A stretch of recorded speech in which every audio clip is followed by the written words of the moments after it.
Extrait de Dynamite, 20 histoires mythologiques dont on parle sans le savoir, de Anne-Lise Heurtier. Commençons avec être narcissique. Qu'est-ce que ça veut bien dire ? Eh bien, une personne narcissique s'aime et s'admire de manière disproportionnée, ce qui la conduit à trop s'intéresser à elle-même au détriment des autres. On en trouve de très beaux spécimens, souvent tout seuls au bout de leur perche à selfie. Alors l'histoire, c'est une question de point de vue. Voyons un peu. Alors comme ça, vous aussi, vous me posez cette question. Artémis, pourquoi as-tu puni ce malheureux Narcisse ? Oh, vous mériteriez que je vous laisse mariner dans votre bouillie d'ignorance. Pas pour votre curiosité, mais pour votre manque de précision. J'exècre les approximations. Malheureux n'est pas du tout l'adjectif qui convenait à ce garçon. Ce n'est pas lui qui était à plaindre, mais bien ceux qui ont eu le malheur de croiser son chemin. Savez-vous combien de prétendants il a repoussés sans le moindre ménagement, sans aucune pitié ? Combien se sont perdus dans les tourments du chagrin ?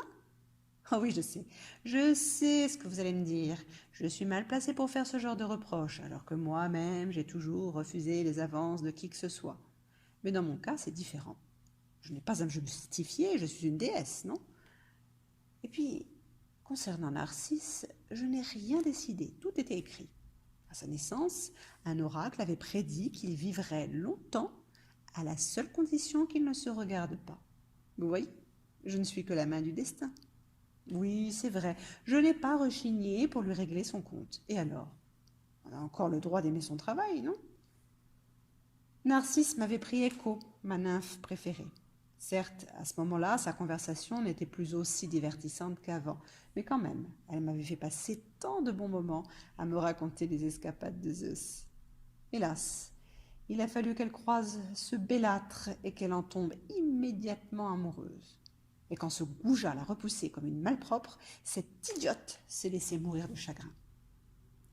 Ce n'est pas pour rien que j'exige de mes nymphes une chasteté aussi stricte que la mienne. Toutes ces sottises ne mènent à rien. Bref, après la mort d'Écho, lorsque j'ai entendu la supplique d'une autre victime de Narcisse, mon sang n'avait qu'un tour. Il était temps que quelqu'un s'occupe de ce malappris. Moi. Et pour cela, quel meilleur châtiment que de lui faire connaître, à lui aussi, la douleur de n'être jamais aimé en retour. Je l'ai fait tomber amoureux, oui, de son propre reflet dans l'eau.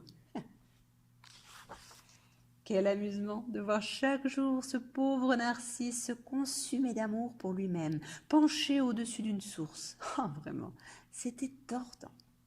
Il en a mis du temps à comprendre que pour le baiser langoureux, il faudrait attendre. Et ce jour-là, il s'est suicidé sur la berge.